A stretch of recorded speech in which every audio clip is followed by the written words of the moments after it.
சொசைட்டியில் பப்ளிக்காக நீங்கள் வந்து பேசும்போது அந்த பொறுப்புணர்ச்சியோடு நீங்கள் பேசுவீங்க.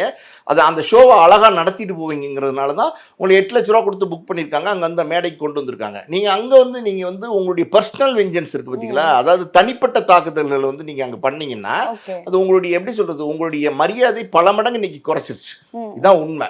இப்போ என்ன எல்லாரும் சொல்கிறாங்க அப்படின்னா, அதாவது வந்து விஜே பாவனா பார்த்தீங்கன்னா ஒரு பிரபல தனியார் தொலைக்காட்சியில் வந்து மிகப்பெரிய ஒரு விஜேவாக இருந்தாங்க ஒரு காலகட்டத்தில். கிட்டத்தட்ட 20 வருஷத்துக்கு மேலே ரொம்ப பாப்புலரான ஒரு விஜேவாக இருக்கிறதுனால அந்த காலகட்டத்தில் குறிப்பாக வந்து எந்த காலகட்டம், அதாவது வந்து நம்ம சிவகார்த்திகேயன் இருக்கார். சிவகார்த்திகேயன் வந்து அது இது எது இந்த மாதிரி ப்ரோக்ராம்ஸ்லாம் அந்த தொலைக்காட்சியில் பண்ணுற காலகட்டங்களில் இன்னொரு விஷயம் பார்த்தீங்கன்னா நொல்லு சபா, அது வந்து சந்தானம் வந்து அப்போ ஸ்டாராக இருக்கார்.